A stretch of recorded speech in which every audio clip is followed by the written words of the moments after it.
In comparison to the galaxy far, far away, Earth has a lot of catching up to do. In fairness, Star Wars is a work of fiction, meaning imagination is the saga's only limitation. However, while we do lack laser swords and plasma bolts, there's one weapon we can relate to.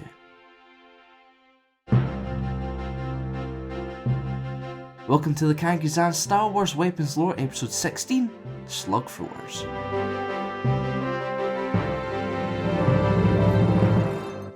Similar to our very own firearms here on Earth, Slugthrowers were weapons that used an explosive chemical to launch solid projectiles. The bullets, known as slugs, were made from either metal, ceramics, or hardened plastics. Unfortunately, ammunition for Slugthrowers was hard to come by, making it more expensive than blaster gas. The firing rates for each weapon differed depending on their action, whether it be pump, lever, revolver, or bolt. The type of firing mechanism used to fire each slug resulted in the weapon's rate of fire. While a typical slug-thrower pistol had an effective range of around 60 meters, slug-thrower rifles were usually limited to 300 meters. However, in the hands of skilled marksmen, sniper rifles could pick off enemies from over a mile away. Slug-throwers were usually wielded by those without access to better weapons, such as blasters. As a result, they were widely used by primitive cultures, but the skill required to use such weapons was never questioned. For example, due to the ballistic ammunition, the shooter had to carefully plot their shot's trajectory. Unfortunately, as a consequence, the slug could strike the ground before reaching its maximum range.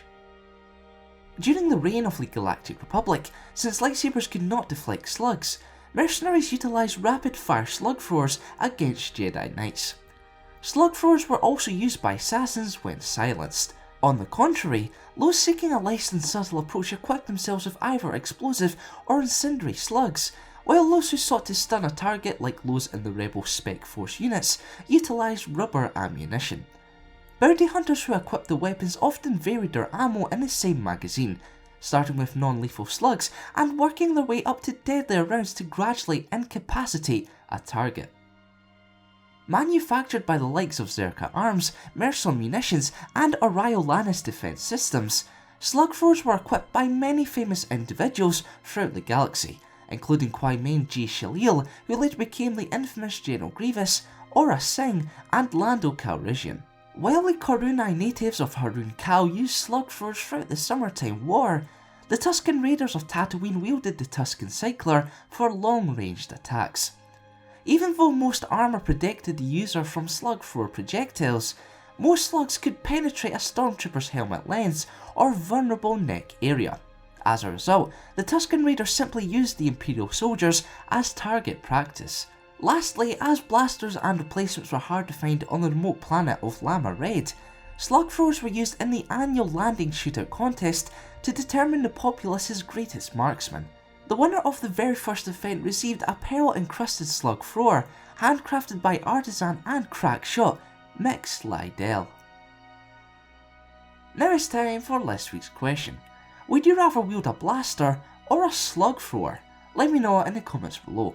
In the previous episode, I asked if you had heard of the ion paddle beamer before, and the vast majority of you hadn't, which is good, as every episode I aim to educate you all with at least one nugget of information you didn't know beforehand.